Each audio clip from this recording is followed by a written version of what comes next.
There is a certain kind of quiet that settles over a country too large to hold its breath. It is not peace, but the shadow of routine. A silence made of factories humming in winter mornings, of boots on frozen sidewalks, of state-approved songs drifting through radios no one turned off. This was the Soviet Union, years before its end, when it still moved like a single body, heavy, immense, and unsure of its heart. The flags still flew above the ministries. The parade still marched with proud faces and perfect lines. The textbooks still spoke of victory. But beneath the snow and the slogans, something gentle had begun to crack. You couldn't hear it unless you listened closely, and most people didn't. They were too tired, too careful, or simply too used to the noise of silence. But before we begin the story, tell us, where in the world are you watching from, and what time is it there? Now grab your coffee, and let's get started.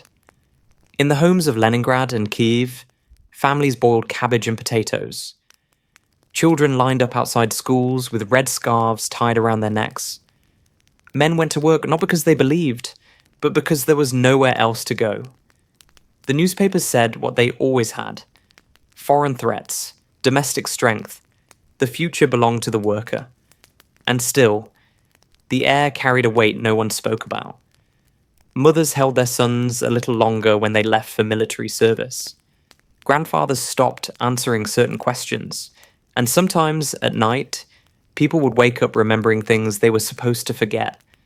Things from the war, things from the purges, things that had no name anymore. Leonid Brezhnev sat at the center of it all, like an old tree in a frozen square.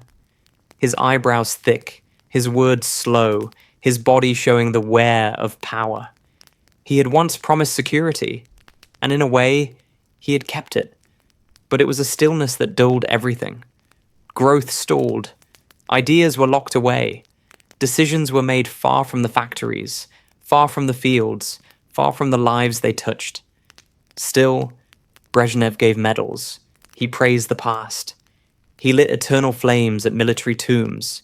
He reminded the people that the motherland had survived greater trials, and many believed him. Not because they trusted him, but because memory is easier than change. In the countryside, tractors moved slowly across frost-covered fields. The soil no longer responded like it once had.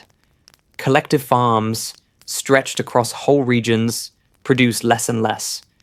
Yet official reports still claimed success. On paper, the harvests were always plentiful. On shelves, things told a different story. In grocery stores, queues stretched into the cold. Women stood for hours in heavy coats, hoping for bread, for meat, for sugar.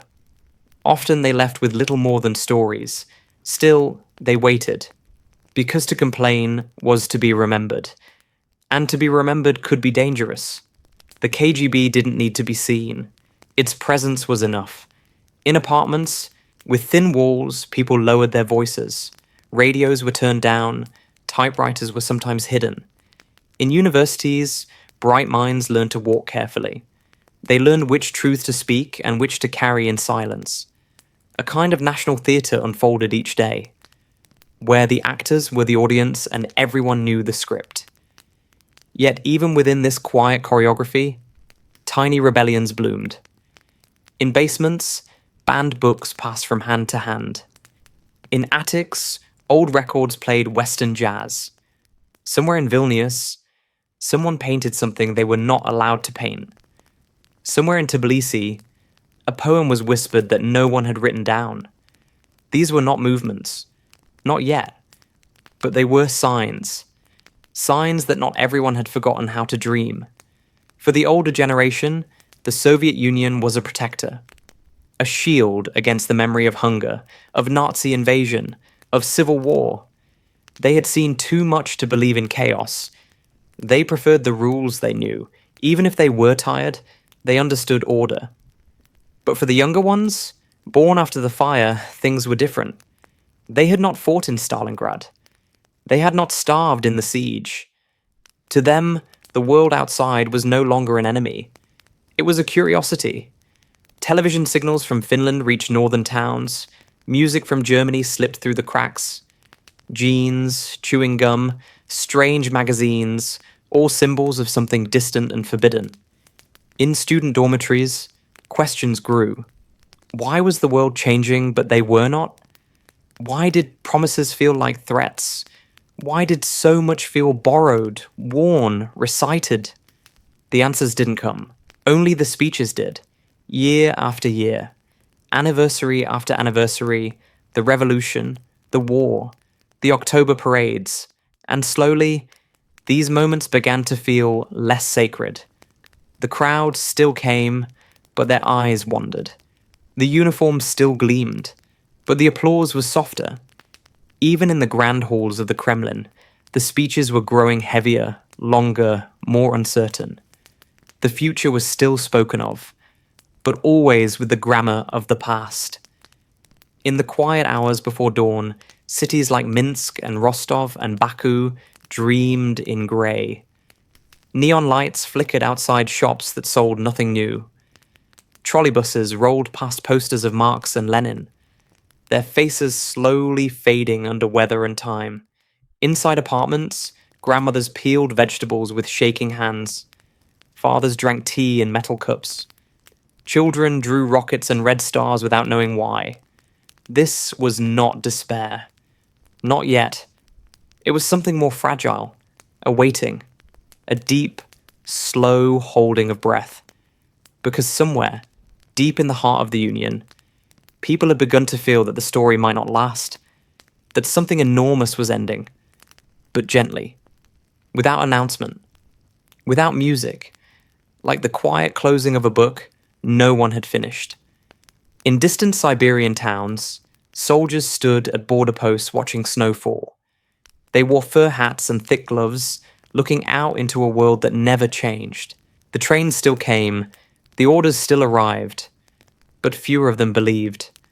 Some read newspapers from Moscow with tight lips. Some wrote letters they never sent. Some stared at the stars and thought about nothing. The cold was constant, but their thoughts were not. At the edges of the empire, in places like Kazakhstan and Armenia, local voices had begun to stir. Languages that had once been silenced found quiet breath again. Folk songs returned to kitchens. Old flags, stored in attics, were sometimes touched. Not raised, not yet, but remembered. History, even when denied, has a way of returning. And in these distant places, it whispered louder than in the capital. The capital moved more slowly. Moscow was proud, tired, and full of ghosts. The subway tunnels echoed with feet. Statues stood in cold watch over squares filled with pigeons and silence. There were days when the city felt like a museum that still believed it was alive. Men in suits shuffled into government buildings where decisions no longer led to changes. Memos were filed. Meetings were held. But the world outside those windows had begun to shift in ways no paper could record. Factories aged, pipes cracked, promises thinned, but no one declared anything. Because in the Soviet way, even the end had to be planned. What no one said aloud was this: the people were not against the state. They were simply forgetting how to care, forgetting how to believe, forgetting how to speak in anything but borrowed language. Even faith, once so loud in the revolution, had dimmed to routine. And in that emptiness, something unseen was growing. Not a rebellion, not a movement, just a slow, collective drift, like ice breaking far below the surface. For years, the world outside had waited for the Soviet Union to change, but the first changes would not be made by policy. They would be made by tired people choosing not to listen, by quiet men deciding not to speak, by children learning new songs, and by silence, the same silence that had kept everything still for so long, beginning gently to shift. In every city, someone felt it, but no one knew what to call it. So they called it nothing. They poured tea. They stood in line. They told old jokes. And they waited. Not for freedom, not for collapse, but for something else. Something they could feel, but not name. a breath being held in the longest winter. The surface still looked whole. The same slogans, the same statues, the same portraits of old leaders hung in government offices and classrooms. But underneath, cracks had begun to stretch like veins across the skin of an empire. They were not loud, not yet, but they widened with every season. Cracks in truth, in loyalty, in memory. The Soviet Union had always been a union in name, but a balancing act in truth. Russia at the center, dozens of republics on the edge, some joined by force, others by promises, all held together by a careful rhythm of control and forgetting. But that rhythm had started to falter. In the cities of Ukraine, young people spoke in their own tongue again. In Lithuania, church bells rang with a deeper meaning. In Georgia, the hills held stories that could not be printed. These were not revolutions. They were returns to languages, customs, and feelings that had never fully died. The Soviet system had demanded sameness, but sameness over time grows brittle. It becomes hard to hold. In offices and meeting halls, officials sensed this, though few dared to name it. They spoke in cautious phrases: national sentiment, regional confusion, minor unrest. But what was happening was something older and more profound. It was memory coming back to life. Not the memory of the Soviet dream, but of things before it. 1,000 smaller dreams, once silenced, now stirring. In the Baltic states, the streets were lined with tired buildings, many built in the Soviet style. But inside, things had begun to change. The youth spoke differently. They listened to songs that had nothing to do with Moscow. They wrote poetry about things the state did not understand. Teachers, once careful, began slipping native literature into lessons. Grandmothers shared lullabies that had been forbidden. These moments were not coordinated. They were organic, quiet, and because of that, they were dangerous. In Estonia, old flags were sewn in secret. In Latvia, family histories once hidden were told again. In Lithuania, the cross was worn a little more openly. Religion, culture, language, all things once labeled as divisive, had become gentle acts of defiance. They were not yet political. They were personal. But they formed a web of quiet resistance. The Soviet authorities watched. They sent more reports. They added more names to their lists. But they underestimated the power of things passed down through silence. A song, a dialect, a story. These things cannot be erased fully. They only sleep. And in the late 1970s and early 1980s, they began to wake. The Soviet memory of the Prague Spring still lingered. The tanks that rolled into Czechoslovakia in 1968 had restored order, but at a cost. It was a wound that never quite closed, and it made those in power cautious. Repression had worked before, but it left behind ghosts, whispers, shame. Hungary in 1956 had been the same. A brief, fierce cry for change crushed by fire. These events were never spoken of plainly in public, but they lived in the minds of those who had watched. And their children carried those memories too. Not through books, but through glances, through careful silences at the dinner table, through the stories not told and thus remembered more vividly. Across the Eastern Bloc, the mood was shifting. In Poland, the shipyards hummed with unrest. Workers talked of rights. Priests spoke of dignity. In Czechoslovakia, artists continued to create beneath the weight of censorship. A kind of underground world bloomed beneath the official one with its own truth, its own rhythm. It had no leader. It had no map. But it grew. Slowly. Like water beneath ice. The children of the Soviet republics had been raised to believe in unity. They saluted the flag. They recited the slogans. They knew the dates of battles and revolutions. But the stories at home were different. A father in Tashkent might speak of how his grandfather's farm was taken. A mother in Lviv might remember the night her village school stopped teaching in her language. These were not formal protests. They were emotional truths, passed quietly, tucked into lullabies, embedded in food, in prayer, in grief. The Soviet Union had tried to build a single identity, but people do not forget who they are, even if they stop saying it aloud. In the mountains of the Caucasus, elders told tales the government never printed. In Central Asia, sacred places were still visited, even if not spoken of. A sense of self endured, not proudly, not loudly, but stubbornly.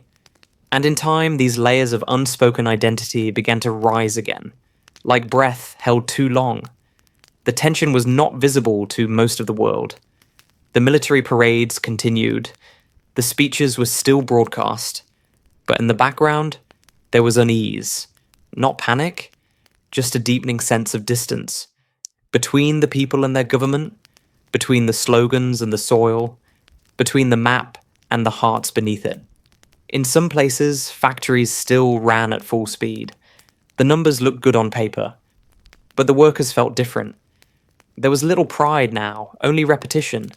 The same shifts, the same rewards, fewer goods, more slogans. A strange fatigue began to spread. Not the kind that makes you collapse, the kind that makes you stare out the window and wonder what went wrong.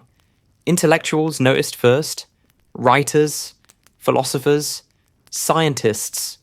They had once believed, but now their questions were sharper, more honest. And even though their words were often censored, the mood spread. In cafes, people began to talk again, quietly, carefully, but more often. In universities, ideas once taboo returned in whispered conversation. In music, in film, even in architecture, something was shifting. Not rebellion, not rejection, just a quiet step away from the center. A step towards something else, something undefined. No one could say exactly when the turning began. There was no single event, no banner raised, no speech that broke the spell. It was more like a mood settling in, a kind of grey awareness that the system was no longer moving forward. That belief had become duty. That duty had become habit, and habit over time becomes hollow. Some still believed, truly, and many more pretended to. But beneath the surface, the heart of the Union was changing. Not dying, not yet, but softening, stretching, listening to a different rhythm.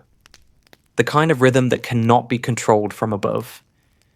In the villages, in the classrooms, in the corners of state buildings, people had begun to feel it. The early hum of something else, not a revolution, not a rebellion, just a question, small and persistent, rising like fog over frozen ground. What if this does not last?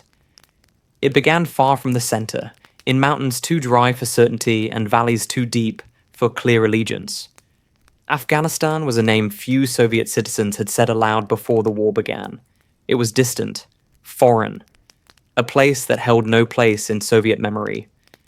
And yet, in 1979, men and machinery crossed the border as if carrying out a duty no one truly believed in. Officially, it was assistance, a request for help, a friendship between socialist brothers. But the soldiers who boarded the trucks knew little of that. They were young, many barely 20. Their uniforms were neat, their rifles polished, but their hearts were full of questions they did not know how to ask. They went because they were told. They wrote letters home. They missed the cold they had once cursed. They died in places with names their mothers had never heard. The war in Afghanistan did not come to Soviet homes through headlines. It came through whispers. A neighbor's son not returning, a funeral with no body, a medal delivered in silence. The government spoke of honor, of service, of defending socialism. But the people heard only absence. And slowly, they began to ask why. The Afghan war was not just a battle in the mountains. It was a mirror. It reflected the growing distance between the story told and the truth felt. Inside the USSR, shortages grew sharper, shelves were emptier, lines were longer. The state said the economy was stable, But people carried bags just in case they stumbled across meat. They collected jars. They saved sugar. They whispered about ration cards returning. It wasn't just war that strained the system. It was the weight of pretending everything was fine. Grain imports from abroad became a necessity, a quiet shame. For a nation that had once claimed to feed itself proudly, it was a wound hidden behind state reports. Oil exports still brought money, but it vanished into inefficiency, into military costs, into ministries where no one remembered what they were meant to do. The machinery of the state turned slowly, but not cleanly. The gears were worn, the plans repetitive, and behind the walls of power, even the highest officials began to sense the fog. But no one stopped. No one admitted the path was bending. Because in the Soviet way, acknowledgement was weakness, and weakness could not be part of the story. Somewhere in Moscow, a typewriter clacked in a dim apartment. The man at the keys was careful. He knew the risks, but he wrote anyway. His words were not angry. They were tired, reflective. They questioned what it meant to be Soviet, not as a slogan, but as a life. He sent his pages to friends. Some copied them by hand, others passed them on. This was samizdat, self-published thought, a river of forbidden reflection that flowed beneath the surface of state control. It wasn't loud, it wasn't coordinated, but it spread, from writer to reader, from student to teacher, from one uncertain heart to another. Dissidents were not always heroes. Many were quiet people who simply could no longer pretend. Some had seen too much. Some had lost too much. Some were guided by faith, others by doubt. But all had chosen to speak, even if only in private. The state responded with caution. Not mass arrests, not show trials, just pressure, interrogations, surveillance, warnings. But even pressure could not stop a feeling once it began to grow. In cities across the Union, something subtle was shifting. People no longer believed automatically. They repeated the words, but the words no longer held them. And children noticed. They saw the gap between what was said in school and what was heard at home.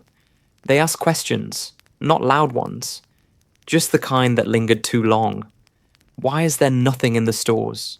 Why did Uncle never come back? Why do we say one thing, but feel another? These questions could not be answered, not truthfully.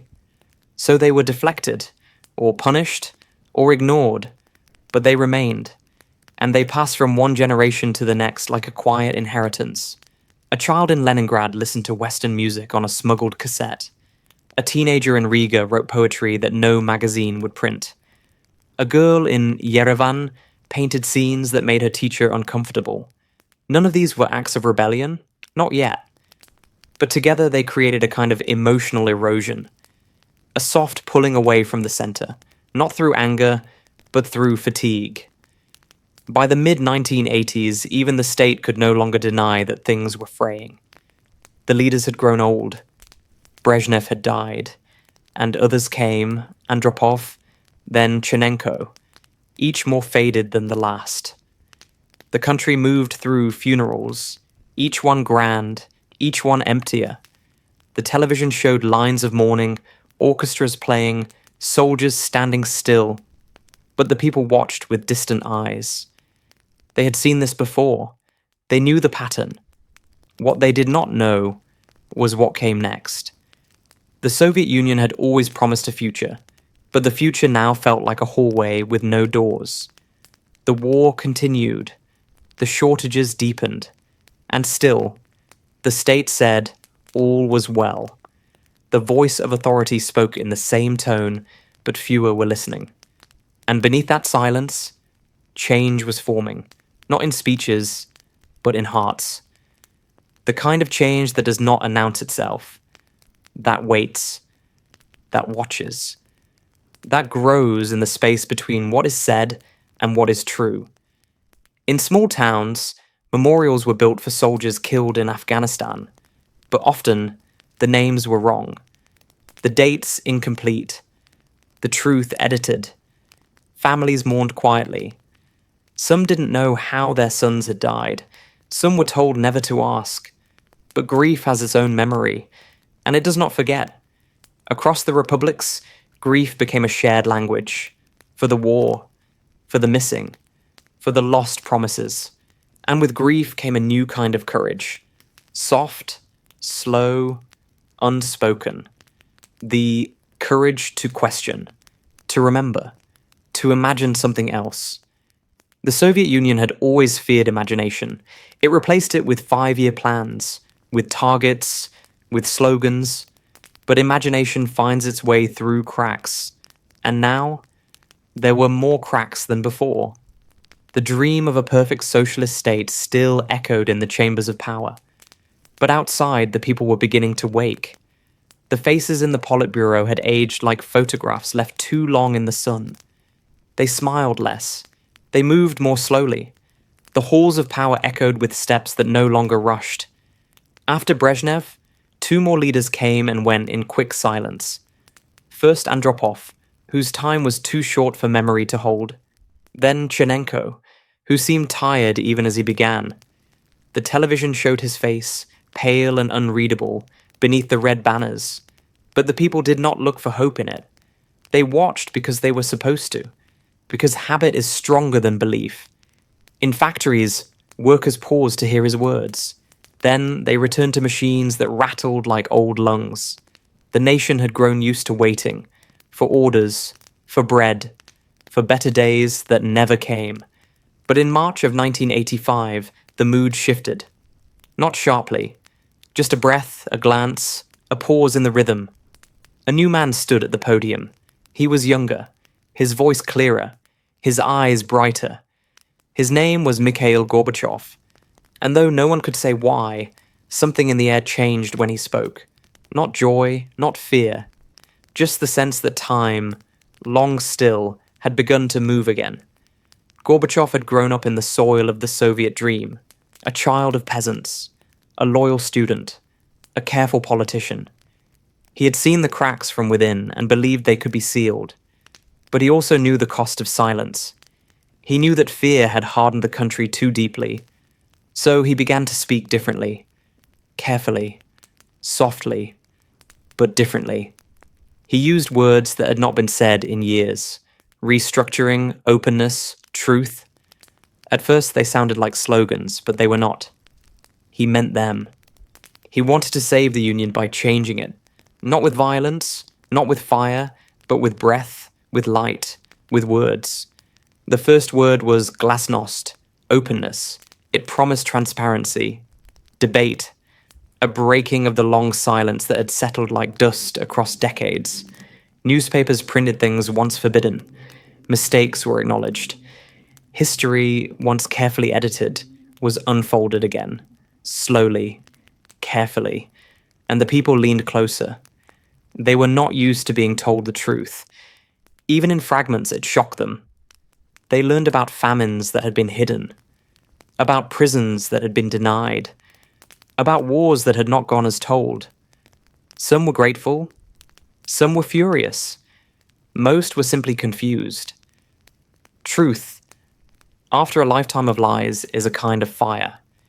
It warms, but it also burns. Alongside glasnost came perestroika, restructuring. The economy, worn thin by years of planning and corruption, was to be reformed. Factories were told to make their own decisions. Local leaders were given more responsibility. Small businesses, once unthinkable, were allowed to open. But the machine did not respond as hoped. It groaned. It hesitated. It resisted. People were eager to change, but they did not know how. They had been trained for obedience, not initiative. And the rules changed faster than understanding could catch up. Prices shifted. Goods disappeared. The black market swelled. Inflation whispered through markets like wind through cracked glass. People wanted better lives. But what they got, at first, was uncertainty. Still, Gorbachev pressed on. He travelled. He spoke. He smiled. The West applauded. He was on magazine covers. He shook hands with presidents. But at home, the applause was quieter. Not because the people did not care, but because they were tired of being disappointed. They watched him closely. They waited for proof. Inside the Kremlin, not everyone shared his vision. Some feared he was moving too quickly. Others thought he was not moving fast enough. 1,000 private arguments filled the rooms of state, behind curtains, behind doors. Gorbachev tried to balance the old guard and the new thinkers. He walked a narrow bridge over still waters. But the bridge was thin, and the water was rising. Across the republics, the effects of glasnost rippled. In Armenia, people remembered earthquakes that had been hidden from the news. In Ukraine, the truth about Chernobyl would soon shatter the silence even further. In the Baltics, quiet national pride turned slowly into open questions. Why? If we are part of the Union, do we feel like guests in our own homes? Why, if this is a brotherhood, must our languages be hidden? These were not just political questions. They were emotional, cultural, generational, the kind that cannot be answered by reforms, the kind that do not wait. Gorbachev saw all of this. He felt it rising like a tide he could not stop, but he still believed. He believed that the Soviet Union could be made new, that it could hold its shape even as it changed its soul. He did not want to break it. He wanted to redeem it, and that belief made him both brave and fragile. He trusted in the power of dialogue, in the wisdom of the people. But power is not always patient, and the people had waited too long. For decades, they had been silent. Now they had begun to speak, not in one voice, in many, in different tongues, with different griefs, and Gorbachev, though sincere, could not answer all of them. In the streets of Moscow, the statues still stood. Lenin, Marx, the heroes of the revolution. But the people no longer looked at them the same way. Children played around their bases. Old men sat nearby, smoking in silence. The weight of history still pressed down, but its meaning had begun to shift. In train stations, the announcements still spoke of unity. But in the waiting rooms, passengers whispered in many languages: Georgian, Estonian, Uzbek, Belarusian, Russian.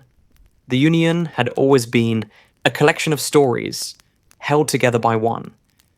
Now those stories were rising, asking to be heard again. Gorbachev stood at the center, speaking to all of them. His speeches were longer now, more complicated. He spoke of democracy, of new structures, of shared futures. But not everyone wanted a shared future anymore. Some wanted distance, some wanted dignity, some wanted out. And the harder he tried to hold the Union together, the more clearly its edges came into view. It was not just the periphery that questioned. Even in Moscow, even in St. Petersburg, people debated aloud in ways they never had. Newspapers published letters from readers, full of anger, sorrow, hope. Television hosted conversations that once would have led to arrest. The air felt lighter, but also more fragile. Freedom, like truth, comes with weight. For the first time, elections were held with more than one name on the ballot. The people voted, some for the party, some against it, some simply to be heard. The result shocked those in power. Reformers won seats. Local leaders with local concerns emerged. The Communist Party, once unchallenged, had to share space. Not all welcomed this change. In the shadows, the old guard waited. They watched. They planned. They saw Gorbachev not as a savior, but as a traitor. And in time, they would act. But not yet. For now, the country was moving. Not smoothly, not evenly, but undeniably. The march of power was no longer a straight line. It curved. It stuttered. It split. And in the spaces between steps, something else entered. Uncertainty. Not the fear of the past. Not yet the chaos of the future. Just uncertainty. The kind that makes you hold your breath without knowing why. The kind that walks beside change like a shadow. Gorbachev kept walking. He still believed. But behind him, the road was breaking. And ahead, the horizon was no longer clear. The Baltic winds carried whispers that had long been locked away. They swept through streets paved with memories and dreams that refused to fade. In Tallinn, Riga, and Vilnius, the air was thick with more than cold air and sea salt. It held a fragile hope, quiet but persistent, growing beneath layers of grey Soviet skies. People gathered not in angry crowds, but in soft circles of conversation. They shared stories, songs, prayers once forbidden. The churches, long shuttered or repurposed, saw candles flicker once more. The old languages found voices again, gentle but unwavering. Children learned to sing in their mother tongues, and grandparents taught them the meaning of a name, a song, a place. This awakening was not a shout. It was a breath, slow and deep, reaching through decades of silence. The Baltic republics had begun to wake, and with waking came a reckoning with what had been taken: land, history, identity. The Soviet Union, immense and immovable to many, was becoming porous here, its borders as fragile as frost on glass. The flags of old were folded in drawers, replaced by banners, painted in colours older than the Red Star. No battle was fought in streets, but in hearts and memories. The world was changing, quietly, with the steady rhythm of the tides. Far to the south, in the hills of Georgia, another story unfolded. The land was rugged and proud, its people known for fierce loyalty and fiercer resistance. For years, their voices had been muffled beneath Soviet decree, their traditions pushed underground like roots beneath frozen earth. But the earthquake that shook Tbilisi in 1988 did more than crack buildings. It cracked the facade of control. As homes crumbled, so did the illusions of safety promised by distant leaders. Amid the rubble, people found strength not from Moscow's words, but from each other.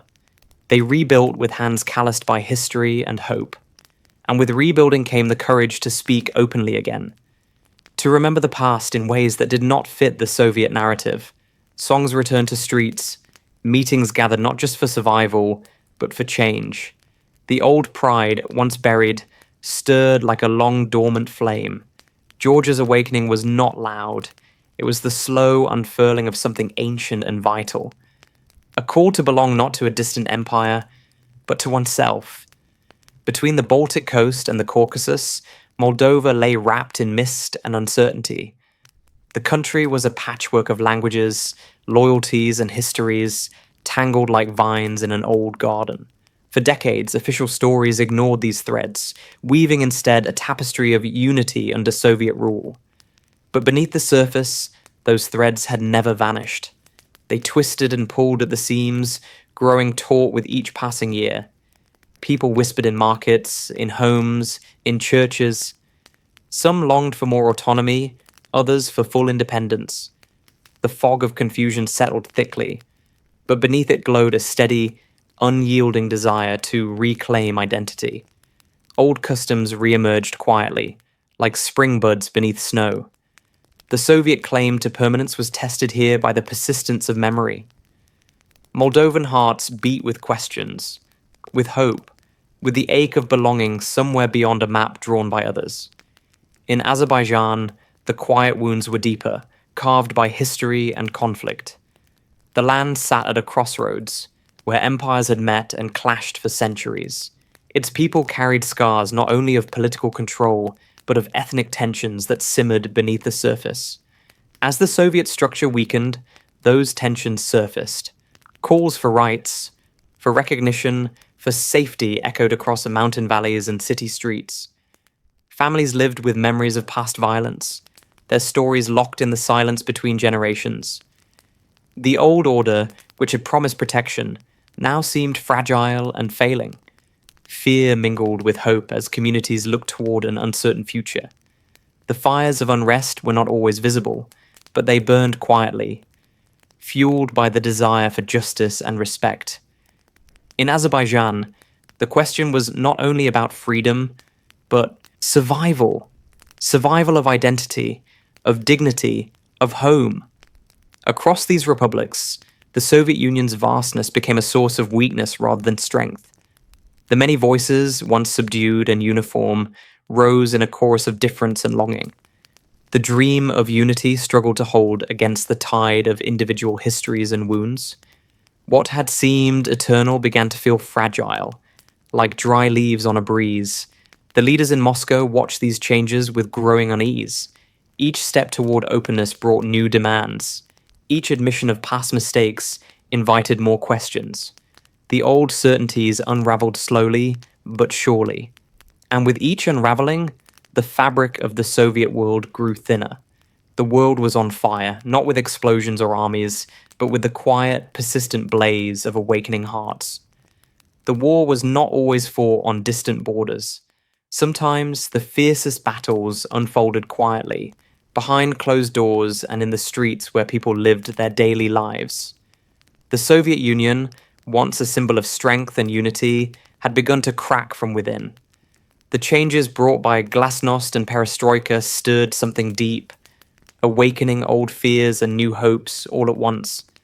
Families found themselves divided, neighbors whispering suspicions, and communities caught in the crossfire of shifting loyalties. The echoes of history weighed heavily. Memories of purges, disappearances, and betrayals had never fully faded, and now with openness came the pain of reckoning. People began to speak of things once forbidden, of truths once buried beneath layers of silence. Yet, with speaking came conflict. Words became weapons. Trust was fragile. The everyday rhythm of life pulsed with uncertainty. In cities like Moscow and Leningrad, the familiar streets held a new tension. Citizens debated politics in hushed tones. Lines formed not just for goods, but for ideas. The media, newly freed yet cautious, broadcast stories that challenged the official narrative. Censorship loosened, but did not disappear. The state tried to maintain control, but the people's appetite for truth grew too strong. The old guards resisted, fearful of losing their grip. New voices rose, demanding change, sometimes with passion, sometimes with desperation. The cracks in the Soviet foundation widened visibly. At the same time, economic struggles tightened their grip. Shortages of food and medicine became daily realities. Inflation rose like a silent tide, swallowing savings and hopes alike. Factories slowed or stopped altogether. Unemployment, once unspoken, became a looming threat. For many, survival became the primary concern. Yet, amid hardship, there was resilience. Communities organized to help one another. Informal markets flourished. Cultural expressions blossomed in art, music, and literature, reflecting the tumultuous spirit of the times. People sought meaning in history, in faith, in the stories of their ancestors. Across the republics, national pride surged, long suppressed. Languages and traditions re-emerged with quiet strength. Some movements demanded greater autonomy, others spoke of full independence. These aspirations ignited hope but also fear.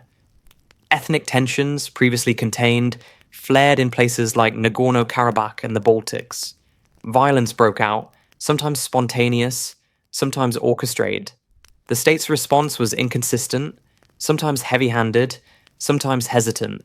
The people felt caught between old loyalties and new realities. The Soviet ideal, once a beacon of progress, seemed distant, almost mythical. As power struggled to hold together, the war at home deepened, not with guns and tanks, but with broken promises, lost trust, and fragile dreams. The everyday became political. Every conversation carried weight.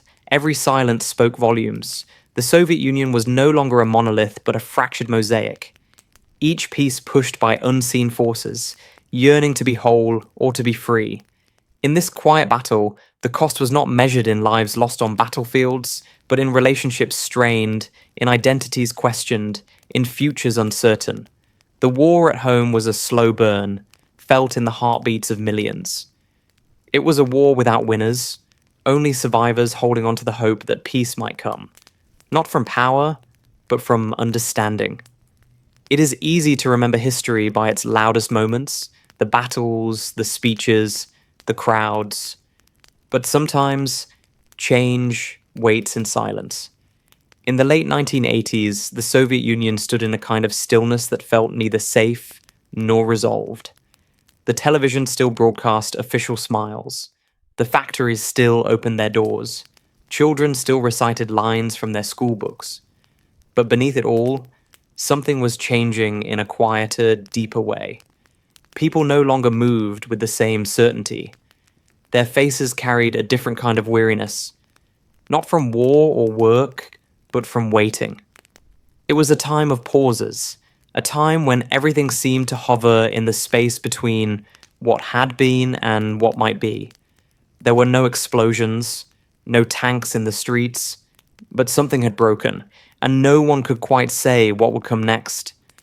In the hallways of power, decisions slowed, debates dragged into the night. Gorbachev still spoke with clarity, but fewer believed that clarity could hold everything together. Reforms had brought light, but also shadows. Openness had exposed not only injustice, but confusion. People disagreed not only with the system, but with each other. It was not yet chaos, but it was something close.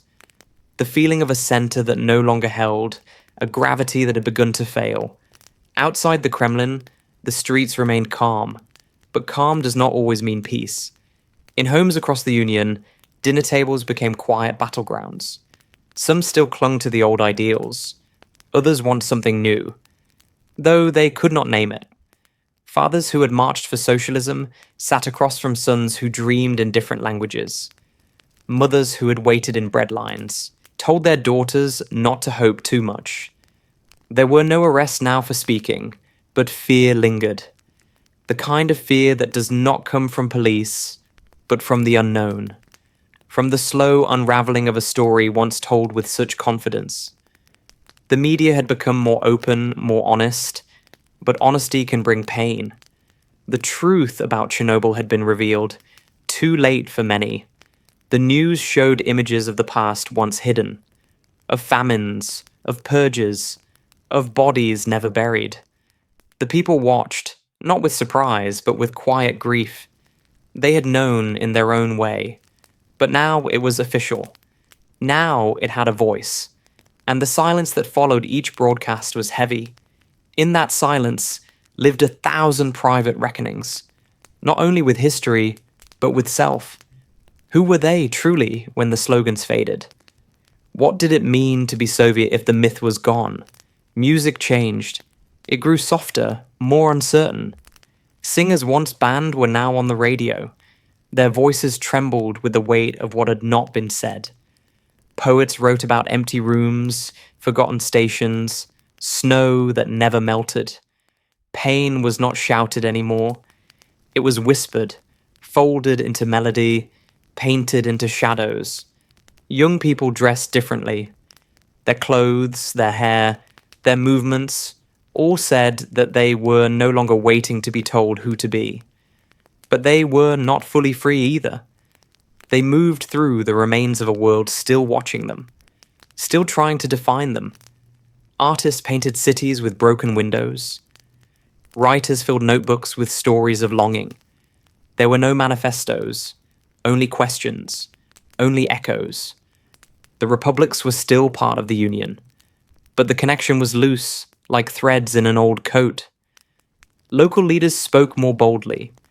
Some called for independence. Others simply stopped listening to Moscow. In Estonia, Latvia, and Lithuania, people gathered by candlelight, forming long human chains that stretched across the land, hands held, silently. It was not a march. It was a prayer, a remembering, a way of saying, we are still here. In Georgia, Armenia, and Ukraine, old flags appeared, not always in protest. Sometimes just hung in windows.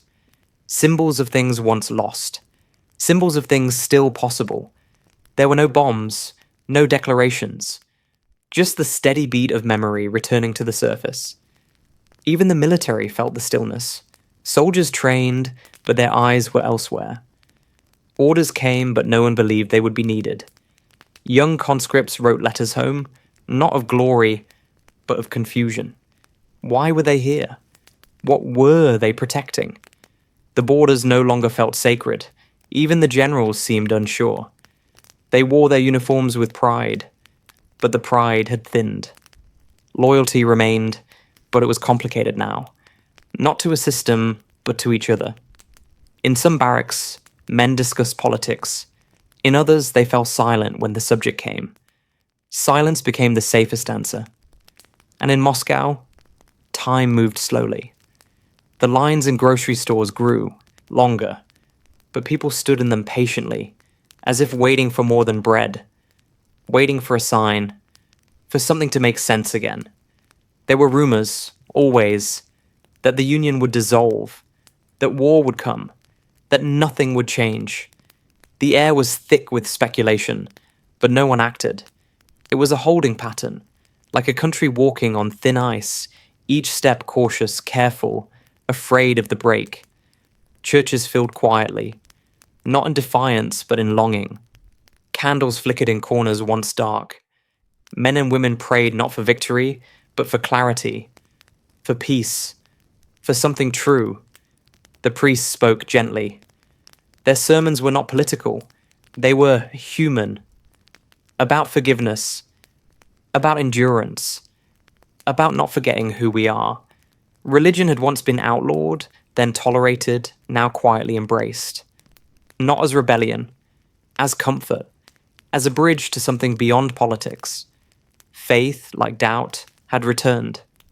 Children played in courtyards while their parents talked in murmurs. Teachers revised their lessons. Some still followed the old curriculum. Others introduced new books, new ideas. History became a question, not a conclusion.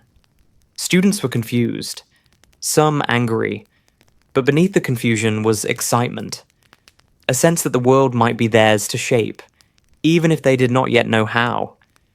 It was not a revolution, not yet.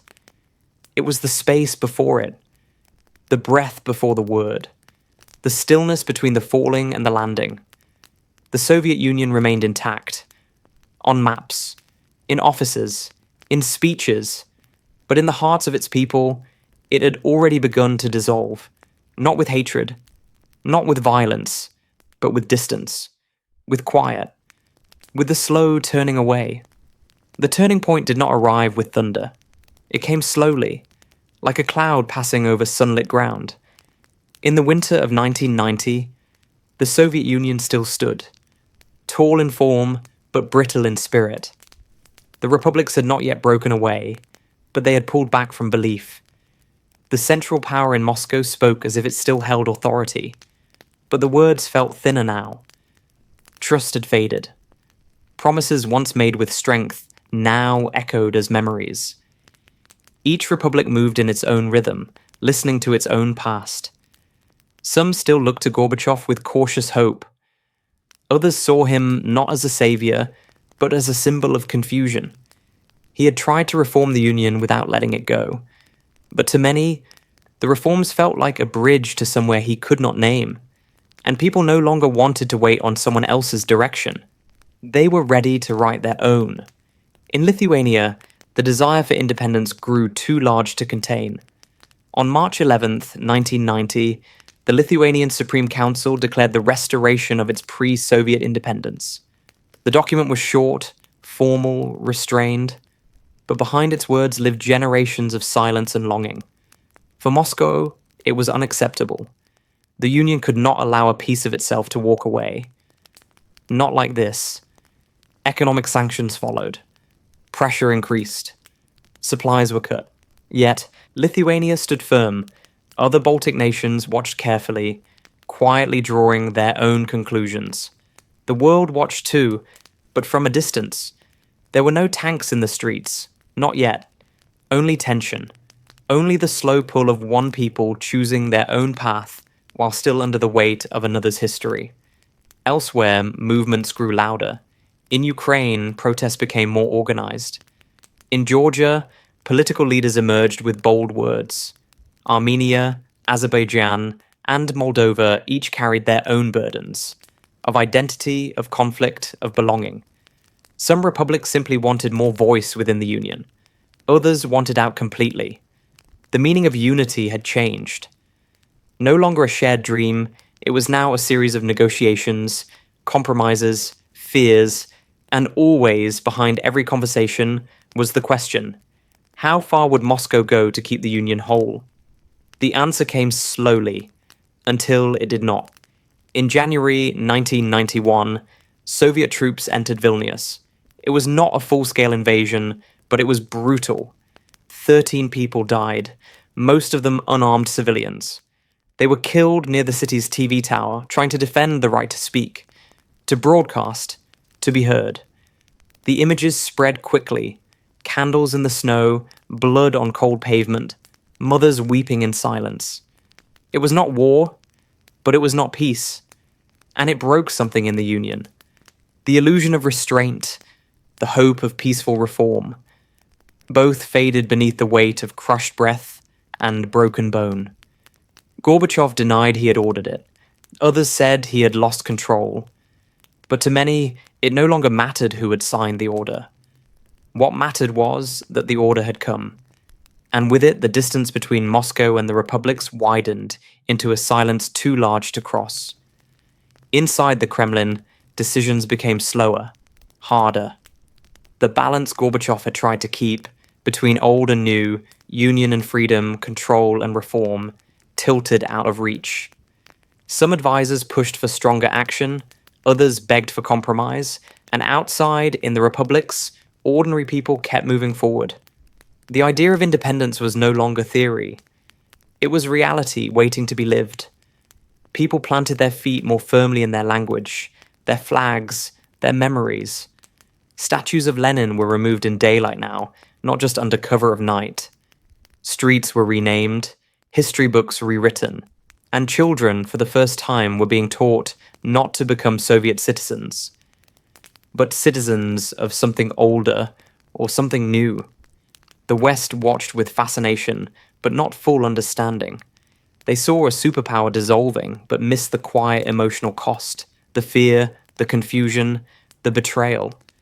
Gorbachev was celebrated abroad, even as he lost support at home. He had opened the door but could not guide the wind that followed. And in that wind came a man who had long stood nearby, waiting. Boris Yeltsin, president of the Russian Republic, began to step forward. He spoke not as a Soviet leader, but as a Russian one. He spoke of democracy, of sovereignty, of Russia first, and the people listened. In Moscow, crowds gathered not just for food now, but for politics, for voices that felt familiar, for choices that felt real. Gorbachev remained in power, but Yeltsin stood taller. The Soviet military, once the unshakable pillar of the system, began to waver. Some units followed orders, others hesitated. Commanders received calls from two leaders, Gorbachev and Yeltsin, and had to choose. Soldiers whispered of divided loyalties. Some refused to fire, others defected quietly. The chain of command, like the Union itself, was fraying. In the streets, the people sensed it. They no longer feared authority in the same way. They challenged it not with weapons, but with presence. Standing still, holding signs, singing old songs. And the system that had once ruled with silence now found itself silenced by those it had ruled. By the summer of 1991, the future was barely held together. Gorbachev proposed a new Union treaty, one that would give more autonomy to the republics, while preserving a shared structure. Some leaders agreed, others did not. But before it could be signed, history took another sharp turn.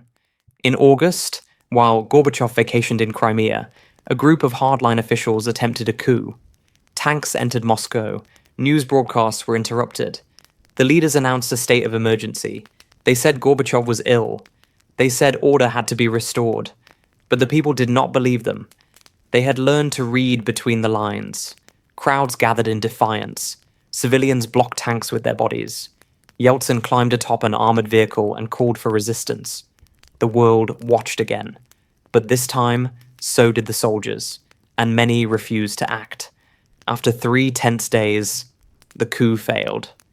Gorbachev returned to Moscow, shaken but unchanged. Yet something fundamental had shifted. The people had not defended the Soviet Union. They had defended themselves, their right to choose, to speak, to live without fear. And Yeltsin, not Gorbachev, had become the voice of that moment. In the aftermath, the Union fell quickly. One by one, republics declared their independence. Ukraine, Belarus, the Baltics, Georgia, Armenia, Kazakhstan, Moldova. The list grew. The Soviet flag still flew, but beneath it, no country remained. And on December 25th, 1991, Gorbachev resigned. He gave a short speech. His voice was calm. He spoke of peace, of trying his best. And then he was gone. That night, the red flag above the Kremlin was lowered for the last time. In its place, the Russian tricolor rose, silent and still. There were no fireworks, no celebrations, only the quiet end of something vast and complicated. The Soviet Union had ceased to exist. But even as the map changed, the people did not forget. They carried the weight of history in their memories, in their families, in the stories told quietly at night. The promises broken were not only political, they were personal. The dream had ended. Not with a bang, but with a long, deep breath. A breath held too long. A breath finally released. The tide did not crash like a wave. It moved in silence, slowly pulling back the shape of a world people thought would last forever. After the red flag was lowered, after the anthem stopped playing, life did not suddenly become free or simple. It became something else, uncertain, hollow, uneven. The Soviet Union was gone in law, in flag, in name. But in hearts, it still lingered. Streets still bore the names of old leaders, schools still used old books, people still spoke in the language of a vanished state. The machinery of daily life had not kept pace with the collapse of the idea that had once powered it. Across Russia and the former republics, a new morning came, but it was not clear if it was a beginning or simply a continuation with new silence. In Moscow, Yeltsin stood at the center now. His voice was different from Gorbachev's, less cautious, more direct. He spoke of democracy, of markets, of opportunity. But beneath his words, the ground shifted. The systems that had held the country together, factories, farms, ministries, fell apart, sometimes overnight. State salaries stopped arriving, stores ran out of goods again, banks collapsed. What was left behind was a strange quiet. Not the quiet of peace, but of confusion.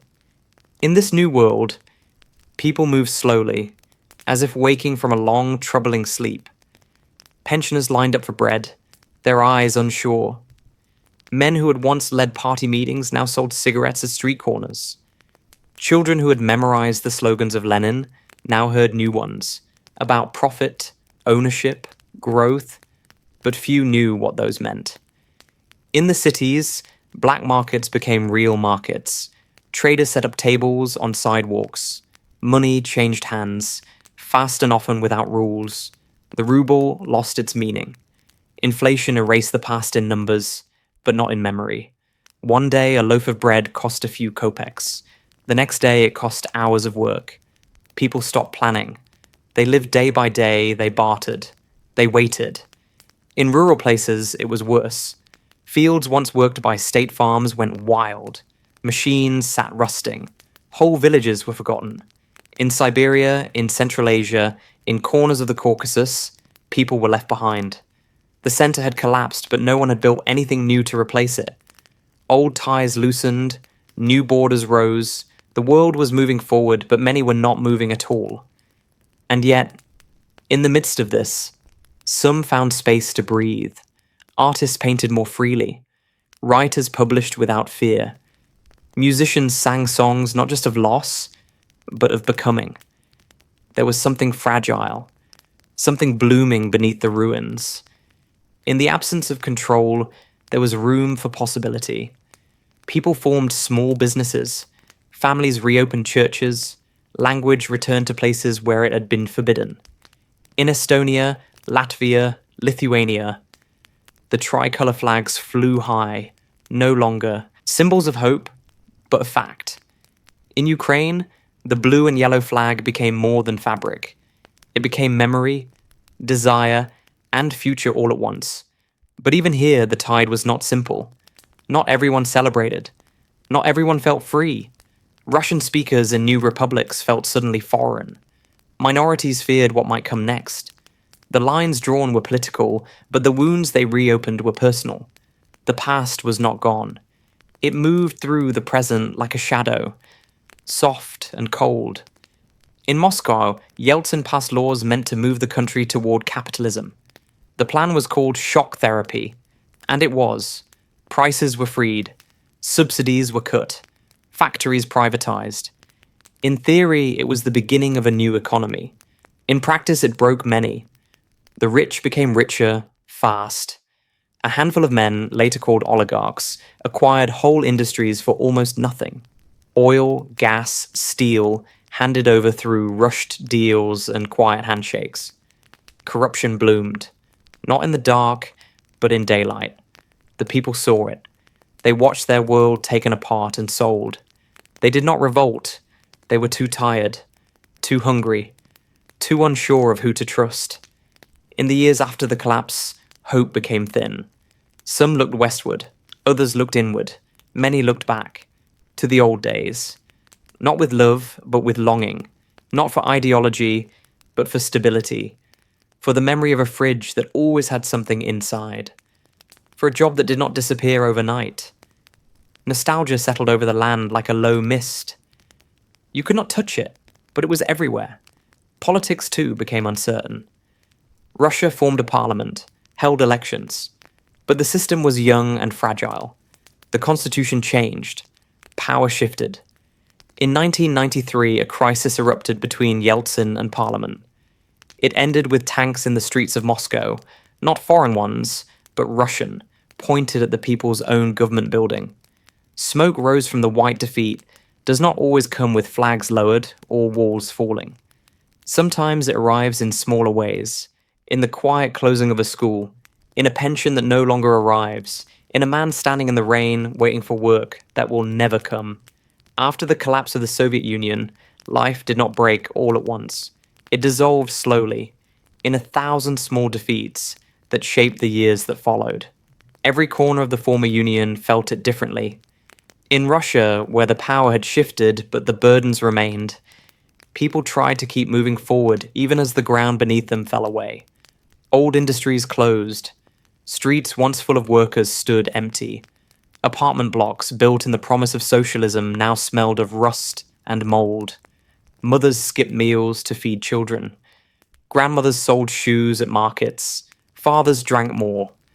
The dreams that had been told to them of greatness, of purpose, of future, felt distant now, like a story whispered by someone who had already forgotten the ending.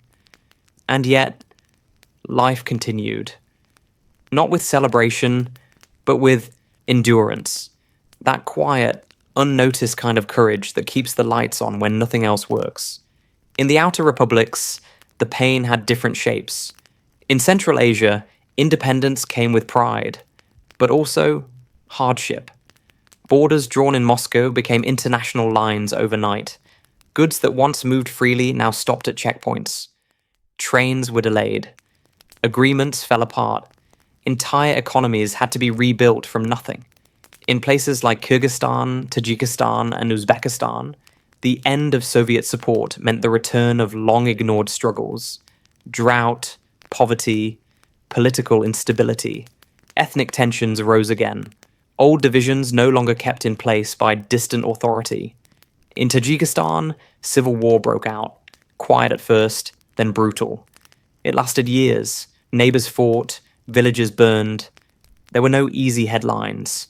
Only families fleeing into mountains, trying to keep children warm. In Georgia, the peace was fragile too. Separatist movements pulled at the country from within. In Abkhazia, in South Ossetia, conflict replaced slogans.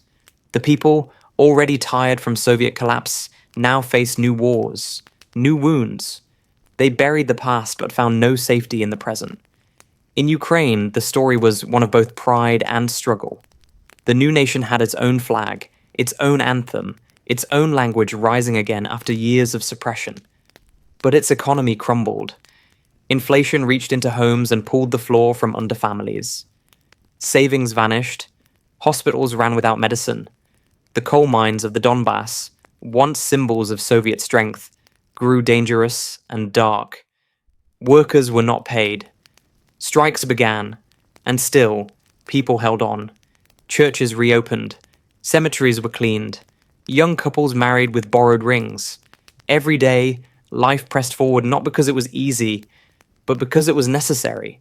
And everywhere, in Kiev, in Lviv, in Odessa, old statues came down, quietly, under the eyes of old men who remembered how they had been built. No one shouted, they simply watched, and then turned away. In the Baltic states, things moved faster. Estonia, Latvia, and Lithuania had looked westward even before the fall. Their people embraced change quickly, returned to their old languages with pride. Markets reopened. Elections were held. Western investment arrived. But even here, not all was clean. Russian-speaking minorities felt left behind, unsure where they now belonged. Borders became real. Friends became foreigners. The transition brought freedom, but also isolation. The Soviet system had promised sameness, and now the world was full of difference, unequal, unpredictable. The elderly, raised under socialism, struggled to understand the new world. A TMS advertisements, rising prices. Their knowledge no longer counted. Their lives, once built around state calendars and public meetings, now felt adrift. Some simply stayed home, turned off the television, lit a candle, remembered a time, not because it was better, but because it had sense. In Russia itself, the 1990s passed like a long winter. Yeltsin remained president, but power slipped through his fingers. Corruption spread, not in shadows, but in daylight. Men with connections took everything. The mines, the oil, the newspapers. Laws were rewritten or ignored. Violence returned, not from war, but from hunger, from desperation, from crime. Mafia groups ruled streets in Moscow and St. Petersburg. Journalists were threatened. Some disappeared. Others kept writing anyway. The press was freer than before, but also more fragile. Truth could be spoken, but it could not always protect those who spoke it. And outside the cities, in the small towns, in the forest villages, people lived as they always had, planting gardens, hauling water, boiling tea. They did not understand the new rules, but they understood the cold, the work, the silence. Children born after 1991 grew up without Soviet identity, but they lived in its ruins. They played in abandoned schools, learned math from textbooks written under old governments. Their parents told stories that made no sense, of pioneers, of heroes, of leaders now disgraced or forgotten. A whole generation lived in the gap between memory and future. Some were drawn to religion, others to money. Some dreamed of leaving. Others stayed, quietly. They were shaped by defeat, but not defined by it. They found their way slowly, in music, in laughter, in the small kindnesses that survived the collapse of everything else. Grandmothers teaching recipes, fathers fixing broken radios, neighbors sharing firewood in winter. These were the victories that did not make the news. The West watched all of this with interest, sometimes with hope, sometimes with carelessness. Governments sent aid. Consultants offered advice. But the transformation they expected, from command economy to free market, from dictatorship to democracy, did not unfold like a textbook. It twisted. It stalled. It broke things and did not always fix them. And for the people who lived through it, the change was not just political. It was emotional. They had believed in something, even if only out of habit. And when that belief was taken, there was no map left. Only questions. Only dust. Only time. By the end of the decade, the world had stopped looking. The headlines had moved on. The red flag was gone. The missiles were dismantled. The Soviet story had ended. But the people who had lived it still woke each morning, made coffee, rode buses, read worn newspapers. They still walked past the buildings that bore the weight of old slogans.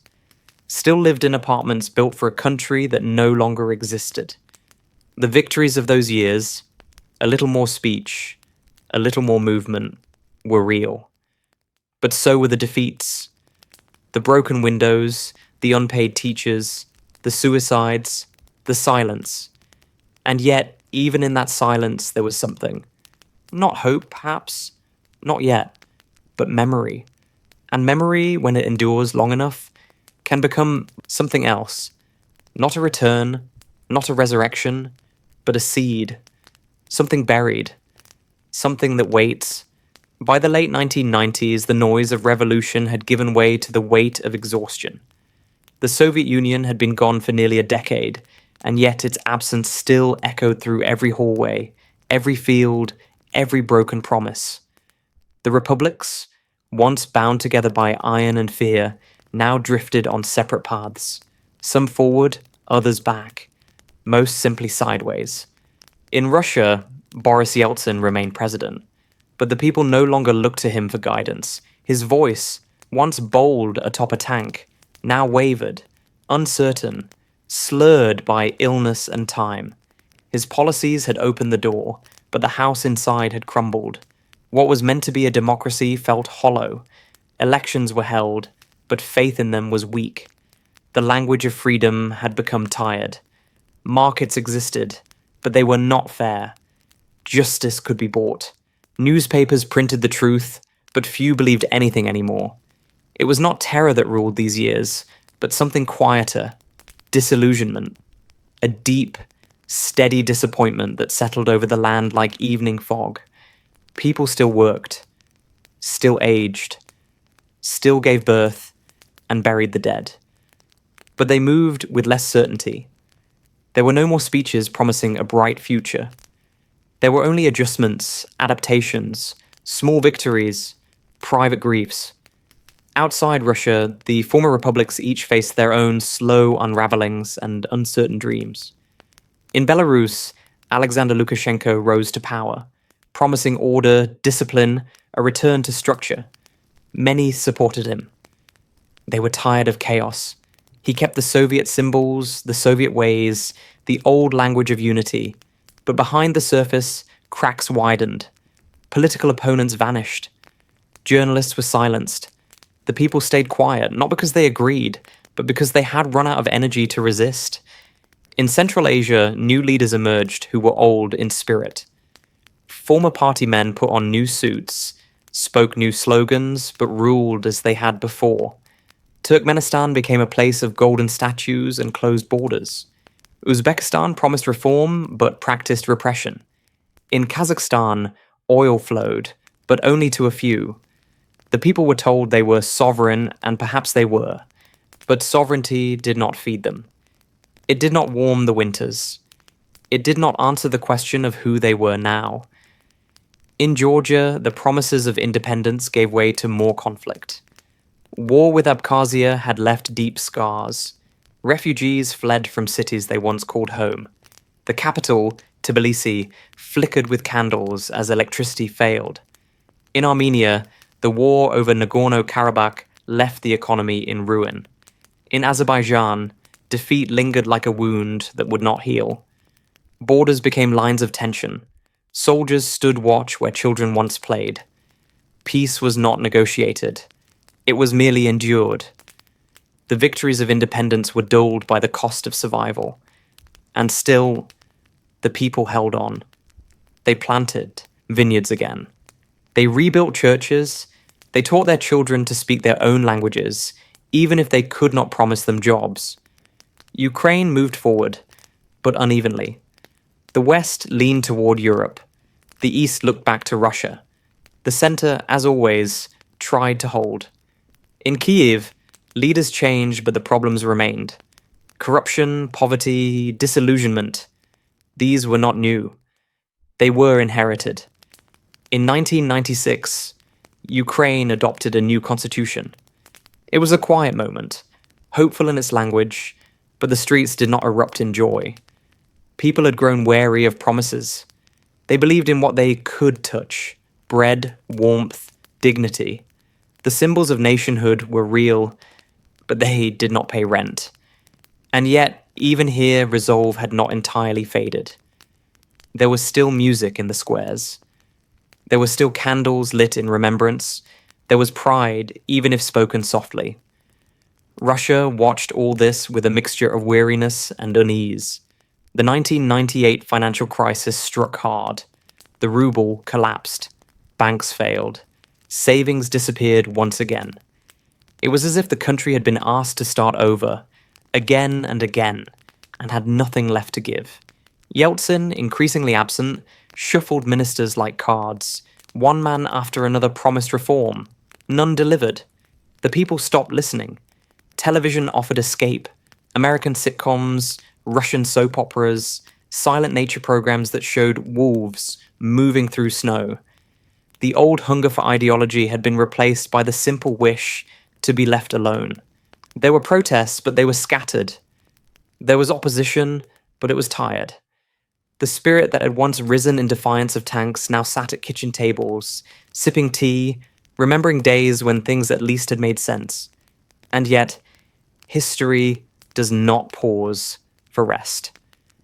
In 1999, Yeltsin made one final move. On New Year's Eve, he stepped down, suddenly, unceremoniously. On television, he apologized, said he had done what he could. His voice was quiet. There were no fireworks, no cheers, just the sound of a page turning. In his place came a man few people knew, Vladimir Putin, a former intelligence officer, calm, composed, unreadable. He had been prime minister only briefly. Now he was acting president. He spoke little, but when he did, people listened. Not with hope, not yet, but with curiosity. He did not promise revolution. He promised order, and that was enough. The country, battered and numb, did not want another dream. It wanted quiet. It wanted something firm to hold. Putin's face appeared on screens, on banners, on walls. Not smiling, not frowning, just there, watching, steady. The final offensive of the Soviet story was not in war, but in withdrawal, in the slow vanishing of belief. The old world had fallen not to bullets, but to fatigue. The future did not rise in joy, but in silence. And yet, within this silence, something still pulsed. Not resistance, not celebration. Something smaller. Memory. The kind that settles in bones. In the way, a woman folds laundry while staring out a window. In the way, a man places his father's medals in a drawer he never opens. The kind of memory that holds no anger, only the ache of having lived through something vast and unfinished. The Soviet Union had ended, but its ending did not free people. It left them standing in a long hallway with many doors, unsure which to open, or whether any of them would lead outside. The collapse had settled deep into the bones of the land. What once was a superpower now existed mostly in memories, in cracked facades, in quiet corners of cities and villages. The Soviet Union was no more, yet its shadow stretched long. The consequences of its fall unfolded slowly, quietly, in the everyday lives of millions who had lived beneath its weight. The promises of a new era, freedom, democracy, prosperity, often felt like distant echoes, fragile as frost on a window pane. Across the vast expanse of the former Union, the ground beneath people's feet had shifted so profoundly that many found themselves grasping for something solid, anything familiar. In Russia, the early years after the fall were marked by upheaval and uncertainty. The sudden loss of central control unleashed forces long restrained. The economy contracted sharply, and millions were pushed into poverty. Factories closed, jobs vanished, and the social safety nets that had once promised care frayed and tore. People learned to survive in a world that no longer promised certainty. The streets of Moscow and St. Petersburg. Petersburg filled with new faces, street vendors, beggars, those seeking work or lost to despair. Children played in the shadows of crumbling monuments to a bygone era. The government struggled to respond. New laws were drafted, reforms promised, but the system was fragile and often corrupt. Political infighting became the norm. The people watched, often silently, as their lives changed around them. In the newly independent republics, the consequences were equally profound and varied. Some embraced their newfound sovereignty with cautious hope, others with deep anxiety. Borders that had once been administrative lines became strict barriers, dividing families and communities. Economies that had been linked for decades unraveled abruptly, forcing rapid adjustment to new realities. In Central Asia, resource-rich nations faced the paradox of wealth amid hardship. Oil and gas fields became sites of contest and control, but profits rarely reached the average citizen.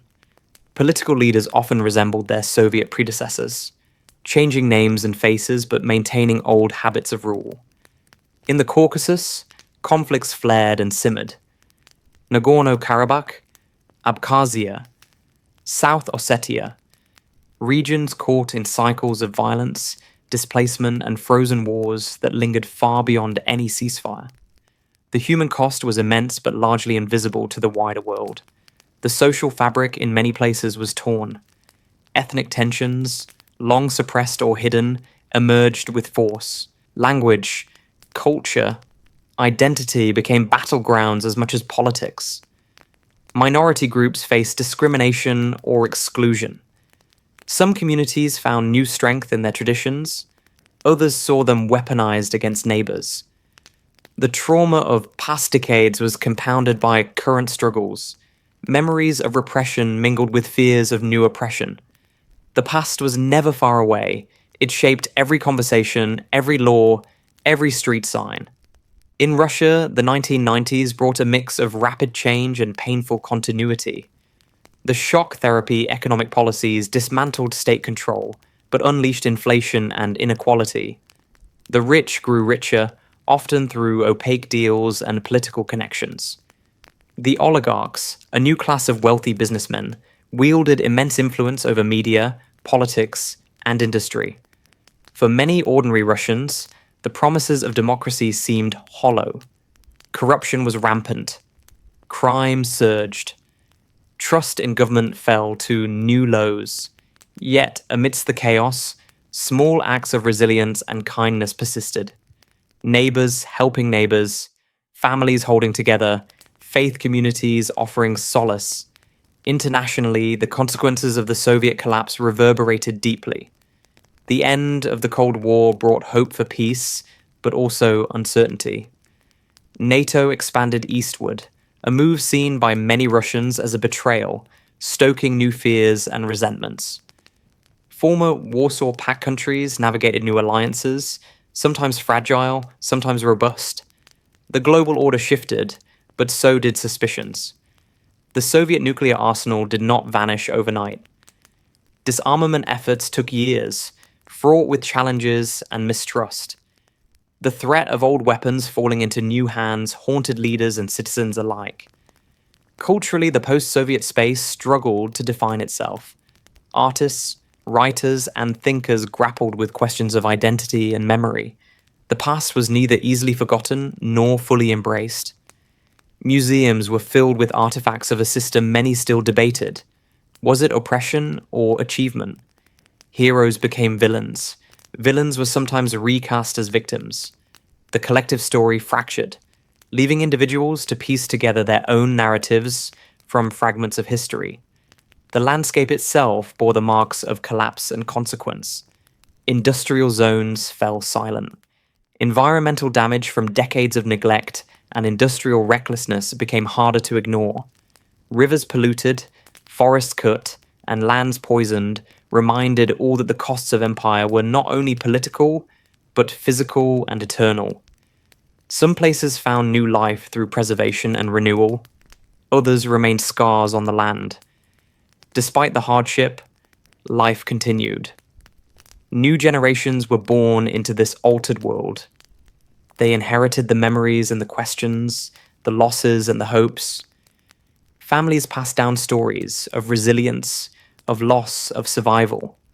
The Soviet dream was gone, but its echoes remained in language, in culture, in the bones of the cities and the soil of the countryside.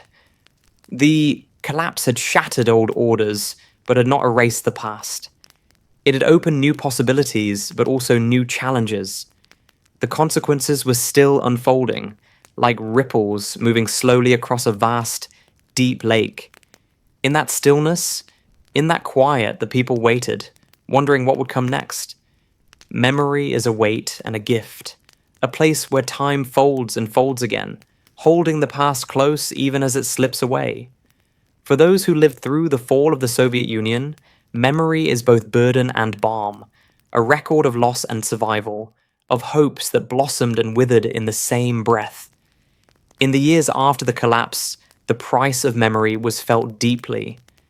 In the silence of empty homes, in the slow fading of monuments, in the stories whispered at kitchen tables. The Soviet past was everywhere and nowhere, present in the language spoken, the songs sung, the photographs kept carefully in albums that few dared to open too often. It was a past full of contradictions, of pride and pain, of sacrifice and betrayal, of dreams given and dreams stolen. In Russia, the struggle over memory shaped much of the public and private life. The government sought to create a narrative that would bind the nation together, drawing on the glories of victory in the Second World War and the grandeur of the Soviet era. Victory Day parades became powerful rituals, reminding people of sacrifice and strength. Statues of soldiers and workers were restored, flags waved, and old songs played on the radio. But this official memory often clashed with the personal memories of millions who had suffered under the regime, those who had lost family members to purges, imprisonment, or famine. The silence around these stories was a heavy one, a quiet shadow that fell across conversations and anniversaries. Some families hid the truth to protect themselves or out of shame, while others quietly preserved the stories, passing them down through generations. The price of memory was often loneliness. In the former republics, memory became a tool of nation building, but also a source of tension. Lithuania, Latvia, and Estonia reclaimed their histories, telling stories of resistance and survival during decades of occupation. Museums opened, textbooks rewritten, streets were renamed, symbols once banned were raised high. But alongside this, memories of Soviet rule and of Russian-speaking minorities caught between identities complicated the picture. In Ukraine, debates over history became fierce. The legacy of Soviet leaders, the role of Ukrainian nationalists, the memories of famine and repression, all these became battlegrounds. Families argued, communities divided. Memory was no longer just about the past. It was about power in the present. The cost of remembering was often felt most sharply by those who had lived through trauma. Survivors of Stalin's purges, veterans of wars, victims of deportations, they carried scars both seen and unseen. For many, telling their stories was an act of courage. For others, it was a reopening of wounds too painful to face. Institutions slowly began to document and study these dark chapters, but progress was uneven. Archives were opened, then closed. Truth commissions were proposed, then forgotten. The politics of memory was messy, contested, fragile. Memory was not a single story, but many, layered and conflicting. Art and literature became vessels of memory. Writers, poets, filmmakers grappled with what had been lost and what remained. The works were often subtle, layered with metaphor and silence, reflecting the complexity of history and feeling. Films portrayed the quiet resilience of ordinary people. Novels told stories of betrayal and hope. Paintings captured the ghostly outlines of vanished cities and forgotten faces. Through culture, memory found a way to breathe, even when voices were muted. The younger generations inherited this burden without always understanding its depth. They learned about the Soviet past in schools, but often through filtered lenses. They saw monuments and museums, but struggled to connect the grand narratives with the lives of their grandparents. For them, memory was sometimes a puzzle, pieces scattered, some missing, some broken. Yet, even if unspoken, the past shaped their identity. It whispered in the songs their parents played, in the food on their tables, in the language spoken at home. It was there in the quiet moments of reflection, and in the questions asked late at night. Across the vast lands, memory carried a cost beyond the personal. It affected politics, diplomacy, and society. Conflicting memories fueled disputes between nations. Borders were drawn not only on maps, but in minds. The price was paid in distrust, in missed opportunities, in fractured communities. Yet, memory also held the power to heal. Truth told with care could bring understanding. Recognition of suffering could lead to reconciliation. The act of remembering was not only about the past, but about building a future where the shadows might be less dark. In quiet homes, in crowded cities, in remote villages, memory lived in small rituals. Lighting candles on anniversaries, visiting graves, telling stories to children before sleep, cooking recipes passed down through generations. These acts held time together, linking what was with what is and what might be. The price of memory was often loneliness, but also resilience. It was the quiet courage to hold on to history without being crushed by it. The fall of the Soviet Union was a moment of great change, but memory ensured it was never truly over. It was folded into everyday life, shaping how people saw themselves and their world. The cost was high, but the gift was survival. The survival of stories, of identities, of truths. And in that survival, there was hope that one day the full story might be told, heard, and understood. What remains after the fire is not only ash and ruin, it is something quieter, harder to see but no less real. The world that followed the fall of the Soviet Union was shaped by loss, but also by endurance. The fire that consumed the old order left behind a landscape both scarred and fertile. Cities once proud now bore the marks of neglect. But in their streets, life went on. People rebuilt homes, raised children, tended gardens.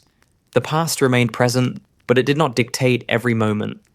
There was room for new stories, new dreams, even if they were fragile, like seedlings pushing through cracked earth. The great experiment of the Soviet Union had ended, but the human story it touched continued. Across 14 time zones, millions sought meaning in a changed world. Some clung to old symbols, others embraced new identities. The tension between memory and hope, between history and future, defined much of the post-Soviet experience.